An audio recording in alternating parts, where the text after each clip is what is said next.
मुख्यमंत्री हेमंत सोरेन के नेतृत्व वाली सरकार ने आज एक बार फिर अपना बजट पेश किया। आपको बता दें कि मुख्यमंत्री हेमंत सोरेन का यह छठवां बजट था, जहां पर कहीं ना कहीं झारखंड के विकास की रूपरेखा देखने को मिली। आपको बता दें कि वित्त मंत्री राधा कृष्ण किशोर के द्वारा विधानसभा के पटल पर झारखंड का बजट पेश किया गया। 1,58,560 करोड़ रुपया का यह बजट है, जिसमें झारखंड गति देने वाला यह बजट होगा। ये बजट पेश करने के बाद वित्त मंत्री राधा कृष्ण किशोर के द्वारा एक प्रेस वार्ता का आयोजन किया गया, जिसमें उन्होंने कहा कि झारखंड के ग्रामीण अर्थव्यवस्था को बूस्ट करने वाला ये बजट होगा और कहीं ना कहीं समाज को आगे बढ़ाने के लिए जो चाहिए वो हम लोग देने का काम करेंगे। साथ ही साथ उन्होंने केंद्र सरकार पर भी कई गंभीर आरोप लगाए। उन्होंने कहा कि जिस तरह से जीएसटी रिफॉर्म किया गया था, उसके कारण भी हम लोगों को काफ़ी परेशानी का सामना करना पड़ रहा है और जो आय है वो घटा है और कहीं ना कहीं जो व्यवस्था है उसको सुधारने में हम लोग लगातार प्रयास कर रहे हैं। और लगातार जिस तरह से इस जो पूरा बजट पेश किया गया, कहीं ना कहीं झारखंड के विकास में जो एक साल जो ये बजट का चलेगा उसमें मील का पत्थर साबित होगा। मौके पर वित्त मंत्री राधा कृष्ण किशोर ने क्या कुछ कहा, आइए आपको सुनाते हैं। बजट के उपस्थापन में जो बातें सन्निहित हुई हैं, जो बजटीय प्रावधान किया गया है, उसके विषय पर मैं आपको बताना चाहूंगा कि जैसा कि मैंने सदन के अंदर कहा कि वित्तीय वर्ष 2026-27 का ये बजट राज्य के ग्रामीण अर्थव्यवस्था को मजबूत करने वाला,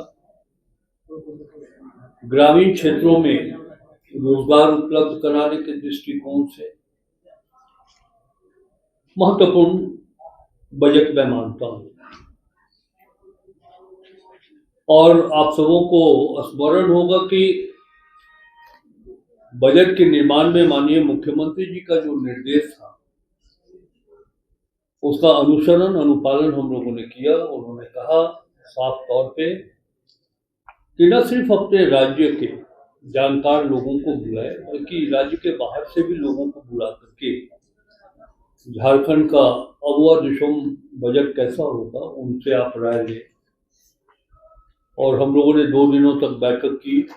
हमारे वित्त सचिव, वाणिज्य विभाग के सचिव, तमाम अधिकारी उस बैठक में रहे। विशेषज्ञों की राय को भी जो उचित था, जो हम कर सकते थे, उसे समाहित किया गया। हमने बाल बजट बनाने में बच्चों के साथ भी बैठक की और राज्य के विभिन्न स्कूलों से आए हुए बच्चों का, बच्चियों का, उनकी भी राय हम लोगों ने लिया। और हम प्रेस के प्रति भी आभार व्यक्त करते हैं कि आप सबों से बजट निर्माण के लिए विशेष चर्चा हम लोगों ने किया और आपका भी दिशा निर्देश प्राप्त हुआ। हम राज्य के बैंकर्स को भी बुला करके उनसे भी हम लोगों ने राय ली और ये जानना चाहा कि और क्या किया जा सकता है, राज्य के बैंकर्स का क्या सहयोग होगा राज्य के बजट में, राज्य के आर्थिक विकास के प्रति। तो सबके प्रति आभार व्यक्त करते हुए मैं ये कह रहा हूँ कि ये हमारी 45 वर्षों का जो हमारा संसदीय जीवन है और अब तक बिहार से लेकर के यहाँ तक जो हमने बजट देखा है, तो ये बजट जैसा कि हम बतला रहे थे कि रूरल इकोनॉमी को मजबूती देने वाला बजट है। हमारी कोशिश है, मुख्यमंत्री जी के नेतृत्व में हम लोगों ने इस राज्य के गरीबी को देखा। आप देखिए, कल्पना करें कि पहाड़ के नीचे जितने गांव हैं, वहां के बच्चे माथा पर लकड़ी ला करके बेच करके अपने परिवार का भरण पोषण करते हैं। हम लोगों ने तय किया कि ऐसे लोग जो अत्यंत निर्धन परिवार के लोग हैं और गरीबी के कारण वो बीमारियों से भी ग्रसित हैं, उनका शैक्षणिक विकास नहीं हो पाया है, शारीरिक विकास नहीं हो पाया, तो इन सब चीजों की व्यवस्था बजट में की जाए। जैसा कि आप सबको अब तक ज्ञात हो चुका है कि 26-27 का जो बजट है वो 1,58,560 करोड़ रुपए का है। यानी कि पिछले वर्ष जो हमारा बजट था या चालू वित्तीय वर्ष में, अब ये वित्तीय वर्ष समाप्त नहीं हुआ है, वर्तमान वित्तीय वर्ष में जो 1,45,400 करोड़ का बजट था उससे ये अधिक का बजट है। और मैं बताऊंगा कि इसमें कितना ग्रोथ हुआ है वर्तमान वित्तीय वर्ष की अपेक्षा में आने वाले वित्तीय वर्ष के लिए। वित्तीय वर्ष 26-27 में जो रेवेन्यू एक्सपेंडिचर का लक्ष्य है वो हम लोगों ने निर्धारित किया है 1,20,851 करोड़ 90 लाख रुपए। यह प्रस्तावित है जो पिछले यानी कि वर्तमान वित्तीय वर्ष से 9.2% अधिक है। पूंजीगत व्यय जो कैपिटल एक्सपेंडिचर हमारा गत वर्ष के बजट पर 8.5% वृद्धि के साथ 37,708.10 करोड़ रुपए अब नहीं 37,708.10 करोड़ रुपए का प्रस्ताव।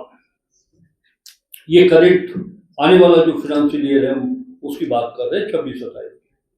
बजट में जो प्रोविजन है राशि का उसकी निधि की व्यवस्था इस प्रकार कैसे हम करेंगे। और मैं जानता हूं कि आप सब काफी विद्वान पत्रकारगण हैं, आप जानना चाहेंगे कि आप रिसोर्सेज कैसे डेवलप करिएगा।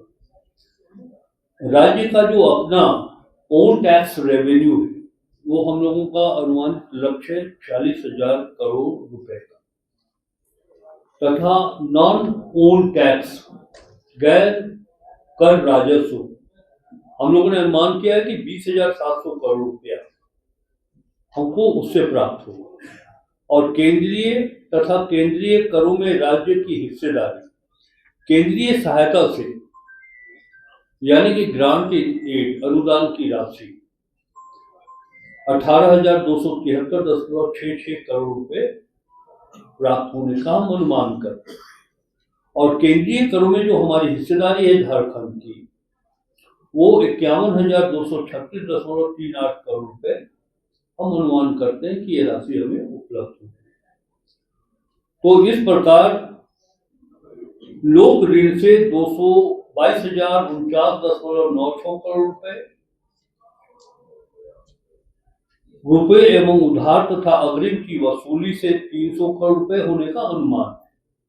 तो ये हमने आपको बताया कि किस तरह हमारा रेवेन्यू रिसोर्सेज को हम डेवलप करेंगे।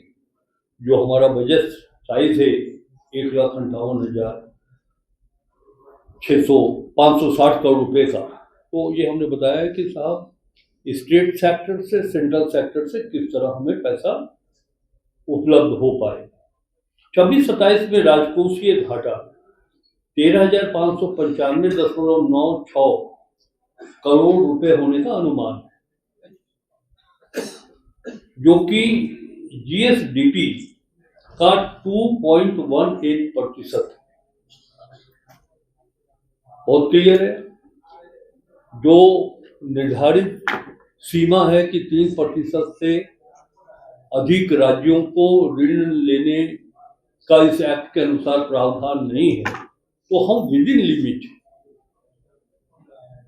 अभी भी ये राज्य को अगर आवश्यकता पड़े तो हम मार्केट बोरोइंग कर सकते हैं, बाजार से ऋण ले सकते हैं।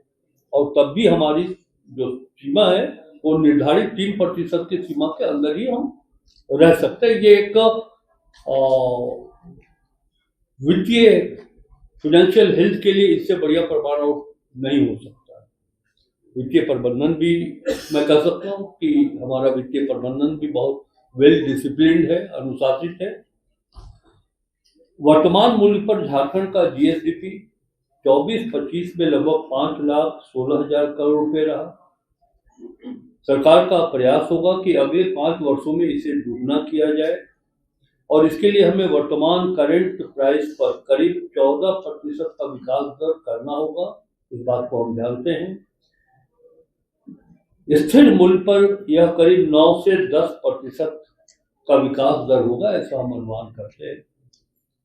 14.1% की लक्षित विकास दर राज्य के मौजूदा संसाधनों का उपयोग करके बाहरी कारकों विशेष रूप से सूखे के प्रभाव को निष्प्रभावी करके और विकास को बढ़ावा देने वाले उपाय को लागू करके हासिल की जाए।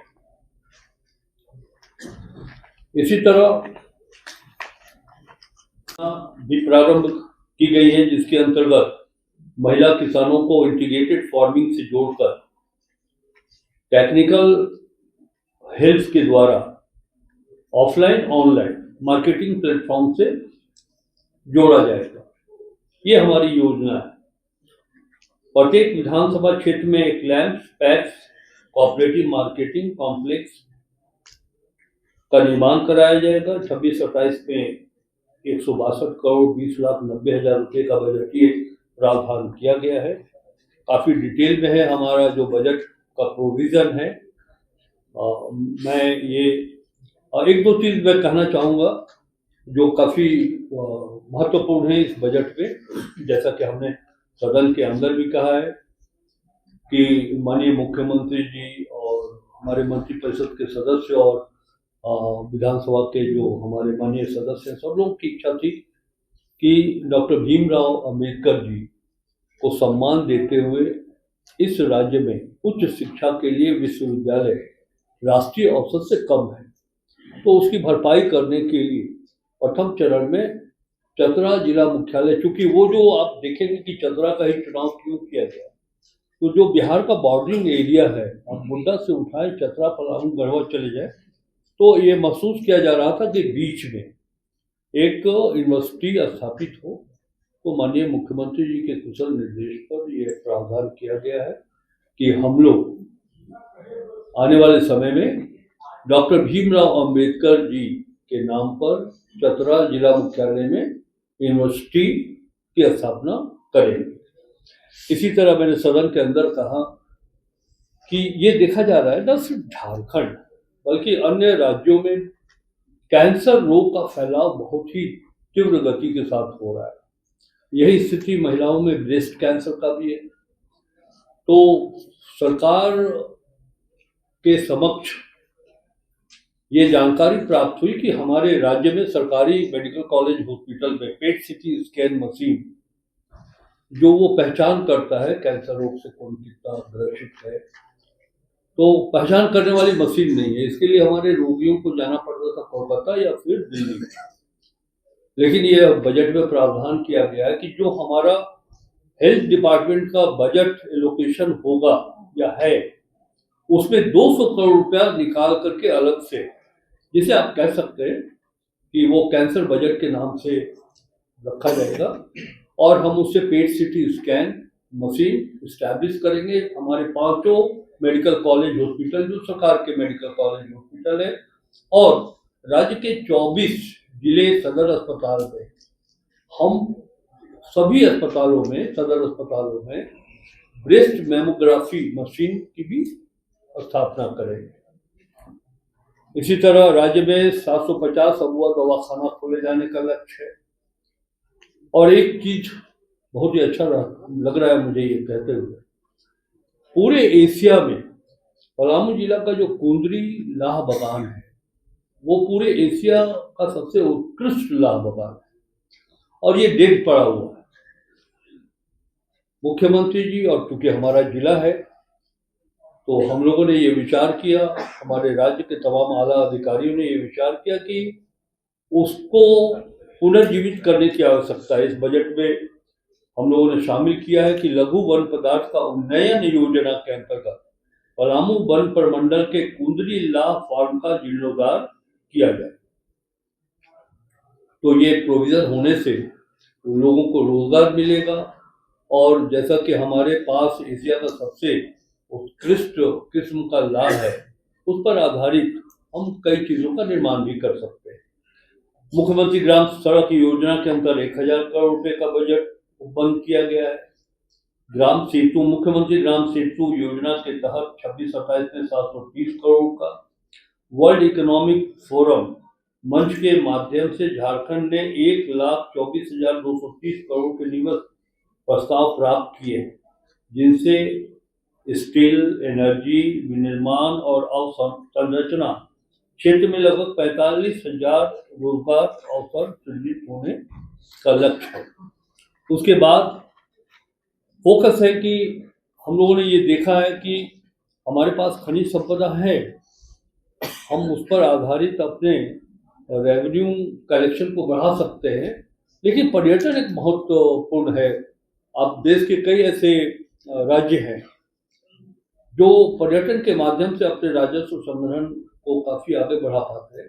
हमारे यहाँ तो इसकी प्रबल संभावना है।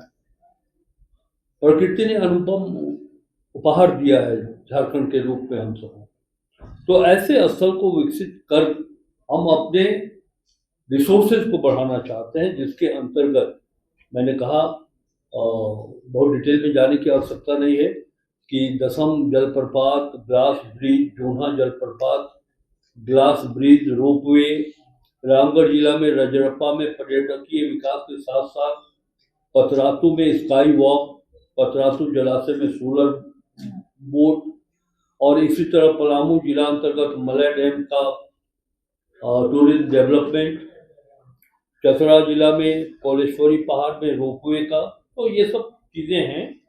और अंत में हम आपको ये बताते हुए मुझे प्रसन्नता होगी कि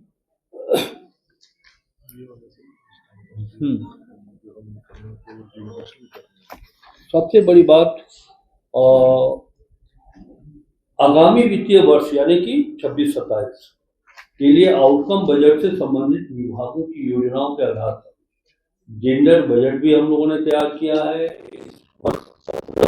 योजनाओं में महिलाओं से संबंधित लगभग 232 योजनाओं के आधार पर जेंडर बजट तैयार किया गया, जिसमें 11 करोड़ रुपए राशि का उपबंध किया गया।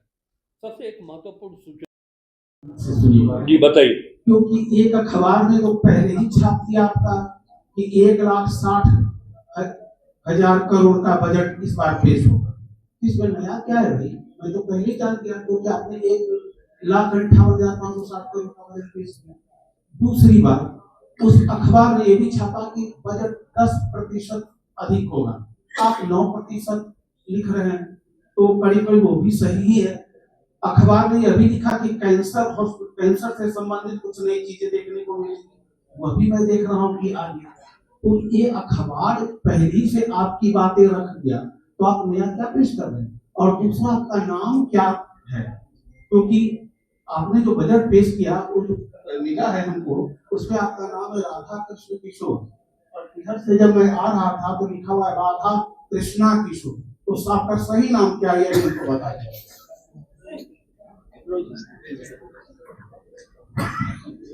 मैं स्वागत करता हूं आपकी जिज्ञासा की। पहले नाम पर ही आते हैं। हाँ, बिहार से लेकर अभी तक, स्कूल से लेकर कॉलेज तक, माता पिता, बच्चे, पत्नी सब मुझे राधा कृष्ण किशोर के नाम से जानते हैं, और जो बजट में प्रकाशित है वो राधा कृष्ण किशोर ही है। आपका राधा कृष्णा किशोर। भाई, अगर कृष्ण की व्यापकता कृष्णा में हो तो आपत्ति क्या है? आपत्ति है, आपत्ति इसलिए है कि कृष्ण का मतलब कृष्ण होता है और कृष्णा का मतलब द्रौपदी होता है। आपत्ति है, कृष्णा दक्षिण भारत में। हाँ, नहीं, आप बताइए, मैं आपका उत्तर करता हूँ। कृष्णा दक्षिण भारत में नदी का भी नाम है, पुष्पा नदी। तो मैं आपको क्या बोलूं? आप राधा कृष्ण भी बोलिए और राधा कृष्णा भी बोल सकते हैं। इसलिए बोल सकते हैं कि कृष्णा महाभारत के वो पात्र जो हमें यह बोध दिलाता है, जो उनकी संस्कृति है, जो उन्होंने महाभारत में, कि अगर कोई चीज मांगने से न मिलता हो तो संघर्ष करने में पीछे नहीं हटता है। हम आपको द्रौपदी बोले तो आपका आपत्ति नहीं? अब ये आपके ऊपर निर्भर है, आप तो कुछ भी बोल सकते हैं, आप कुछ भी बोल सकते हैं। नहीं, आप अभी आपका एक दो तीन और प्रश्न था, वो उसका सुन लीजिए। किनका? हाँ, हम जानते नहीं हैं। इनको इनको आपत्ति इसी बात पर है कि हमारा कृष्ण है, इनका भी कृष्ण से कृष्णा कैसे हो गए। देखिए शब्द का बहुत अर्थ होता है और शब्द जो है ना बहुत मेरे ख्याल से इसको खींचने की आवश्यकता नहीं है। इसको खींचने की मेरे विचार से इसको खींचने की आवश्यकता नहीं है। मान्यवर, एक मिनट, हम आपके प्रश्न का भी उत्तर करते हैं जो भी पूछना चाहते हैं।